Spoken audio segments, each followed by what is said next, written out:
18 বছরের অপেক্ষার অবসান, অবশেষে শিলমোহর পড়ল ভারত ইউরোপীয় ইউনিয়নের মধ্যে মুক্ত বাণিজ্য চুক্তিতে। ইউরোপীয় ইউনিয়নের president Ursula von der Leyen এই চুক্তিকে বলেছেন মাদার অফ অল ডিলস। এই চুক্তির কারণে একদিকে যেমন দরজা খুলবে ভারতীয় রফতানির, তেমনই দেশের বাজারেও অনেকটা সস্তা হয়ে যাবে ইউরোপীয় পণ্য। সবচেয়ে সুখবর হবে সেই সব ব্যক্তিদের জন্য যারা আগামীতে লাক্সারি গাড়ি কিনবেন বলে ভেবেছেন, কারণ দাম কমবে এই ধরনের গাড়ির। মার্সিডিজ বেঞ্জ, BMW ও অডির মতো গাড়িতে এতদিন আমদানি শুল্ক ছিল 100% বেশি। নতুন এই চুক্তিতে 15,000 ইউরোর বেশি দামের গাড়িতে শুল্ক কমে হবে 40%, যা আগামীতে গিয়ে দাঁড়াবে 10%।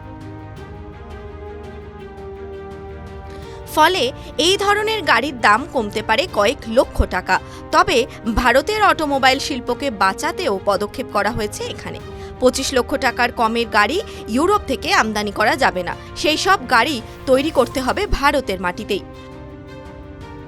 সুরাপ্রেমীদের জন্য আরও ভালো খবর। ফ্রান্স, ইটালি বা স্পেন থেকে আমদানি করা সুরায় বর্তমানে শুল্ক ছিল 150%, যা ধাপে ধাপে কমতে কমতে নামবে 20%। এতে একাধিক মদের দাম কমবে। যদিও যেসব ওয়াইনের মূল্য 2.5 ইউরোর কম, সেখানে কোনো ছাড় দেওয়া হয়নি। এর কারণ হলো দেশীয় বাজারকে সুরক্ষিত রাখা। TV9 Bangla digital.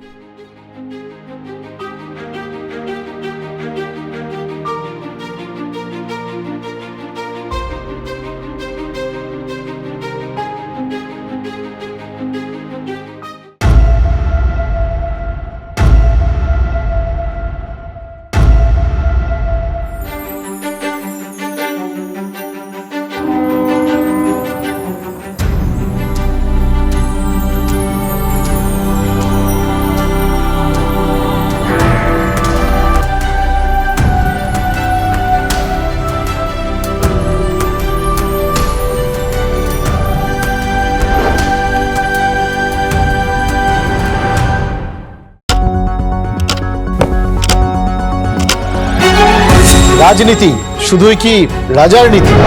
রাজা উজিরের চোখে নয়,